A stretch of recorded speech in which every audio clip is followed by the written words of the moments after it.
This is a review of the Saitek Side Panel. So how do the buttons feel? They feel a little bit on the plasticky side, and they only have a small amount of travel. They only are about ½ an inch in diameter, so if you have larger hands, it's possible you might touch the other buttons as well. The blue buttons and the green buttons don't act like light switches. All you do is simply depress them. They don't move up and down. The actual feeling of the side panel is a bit plasticky, however the bottom part is solid plastic. The joystick is about 2 inches, 3 inches in height, so if you have larger hands, this might be a bit difficult to use depending on the size of your hands. The top has a little bit of rubber on it, so it works well. It is a USB connection, so you can have only the side panel if you wish. Here's an example of how much width you actually have for your desk. So if you have a very wide desk, or very deep desk, for example, it might work very well. On the bottom, you have rubber plates, rubber stickers, so it allows them to stick to your desk without moving around. You also have a plastic screw, which is a fairly heavy-duty screw. There is actually rubber on the top of the pad there, so to prevent it from sliding around when you are using your side panel with a game. Here's a quick side panel view just so you can compare. Alright, let's take a look at the G27 and the Saitek side panel. Here's a comparison to see what it looks like. Make sure that when you have your Saitek side panel attached to the desk, make sure you have a very solid desk, because it does stick out a ways. It sticks out roughly about 10 inches off your desk, and if you don't have a solid desk, you may run into some problems, particularly because you're going to be resting your hand on the side panel. This is what your system might look like if you have a G27 and the side panel. So if you're playing a game, you might have to take into consideration the size of the side panel plus your G27 or other steering wheel, for example. One thing to take a look at is how far the side panel actually sticks out from your desk. So if you have a limited amount of area, this might make it difficult to have both of these items on your desk. Alright, so here we have the Jcb wheel loader in-game. We're going to go ahead and check it out and see what it's like in-game. So I have the big gray key right here is my ignition key. Let's go ahead and lower the bucket right here. So the way it works right now is it's set up so it's reverse. So if you lift it up, if you pull down the joystick, it lifts it up. If you push down on the joystick, it puts it down. So let's go ahead and put this in the manure spreader that we have right in front of us right here, and let's see how it works. So there we go. Let's lift it up as high as we can go, drive up to our manure spreader right here, and let's go ahead and tip it right in there, just like that. Now there is a function that is a bit interesting, so let me just show you that to you right now. If you turn, there it is, if you turn the wheel, turn the actual wheel itself, it'll actually just tip it. Now, one of the weird things that I noticed is with my setup, it will actually untip the bucket and also the camber view. Alright, next vehicle. So here we have the Jcb Tella Handle. So let's go ahead and check this out. So as you can see, I have a bale of hay right in the front here. So let's go ahead and drop that. So lower it down, back up. Very cool. And there you go, lifting it up. Let's grab another bale of hay right in front of us here. There we go. Alright, so let's see what it looks like in this scenario. So here we have the hay. Let's lower the forks right there.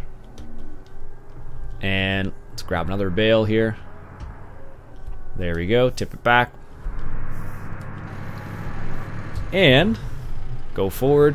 So as you can see, it makes using a front loader of any sort a lot easier in terms of usability.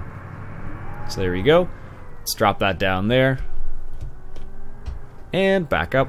Perfect. So there you go. Pretty easy to use with a wheel with a Tella handle. All right, so let's go check out these guys right here. So here we have the Scorpion. So let's go ahead and get this guy lined up right here. There you go. So right now, with the basic setup that I have at the moment, what will happen is if I go into this view, as I turn the actual joystick itself, it'll turn the saw. If I go ahead and turn it on, there we go. I can lower it down, I can raise it up, right now this extends, and if you, I believe it's you can change into different modes. I don't have it set up for forestry, but you can change into different modes, and when you're in that different mode, it will make it so you could rotate left and right. So let's go ahead and get this lined up here. Press X. There we go. So again, you can have all these things set up with your keypad here, depending on what you want to do. Let's go ahead and just cut those off. There you go. So that's how it can work with the Saitek Side Panel. Let's go into the next vehicle.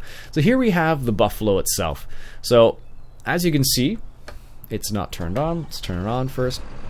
So you can set it up however you like. Again, if I pull down the joystick, it lifts it up, goes down, and then you can extend and rotate. So in this case, this actually rotates the claws itself.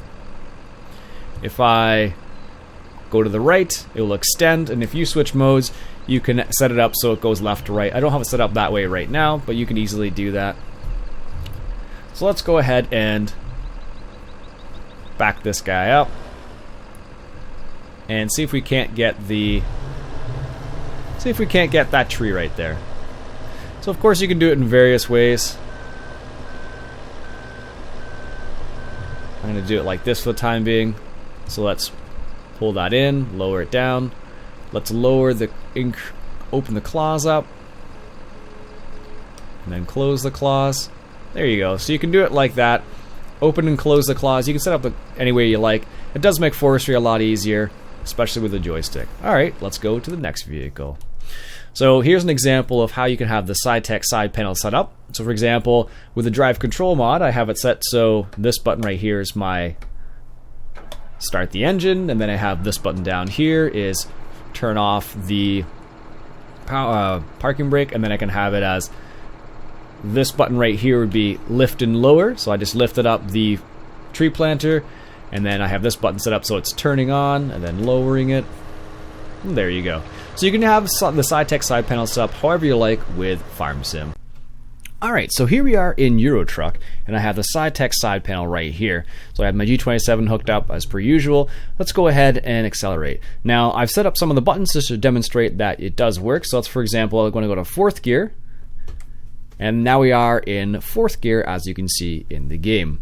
If I want to go to 5th gear, depress the clutch, hit the button, and now we're in 5th gear. So in this context, it's not necessarily the ideal solution because the way you have to use the side panel with the game itself. But if I want to, let's say, look to the left, I can do that by doing this, or look to the right. If I want to look down, to the right, up, very easy to do in this context. So again, I have it set up so as you can see, the Saitek Side Panel does work with other games. Go ahead and shift into 6th gear. There we go. So it does work with other games. This is a question of how functional it'll be in that game itself. As you can see in Euro Truck, it does work. And now for the $1 million question. Is the Saitek Side Panel worth the money? Now, this is kind of something that I'm not quite sure about. For me, as a Canadian, it cost me $199 Canadian, plus shipping and handling and any other fees. So in the end, it came out to about $235. So for that money right now in Canada, I can get a G27. However, it is obsolete, but it's possible for me to still get one of those for the same amount of money. Now with the G27, I get the wheel itself as well as the gear shifter on the side. So you have to ask yourself, is it really worth the money? I'm not so sure it really is. Now, it comes down, there's a little caveat I have, is if Farming Simulator is the only game you play, then perhaps it is worth it. Perhaps using something like the equation of $1 for every hour of time you spend on Farm Sim. So for me, for example, for me to get my money's worth out of the side panel, I need to spend 240 hours playing Farm Sim with the side panel for it to be worth it. Now, if you can say yes, 100% absolutely, then maybe it is worth it for you. But for not for everybody, I'm quite certain of that.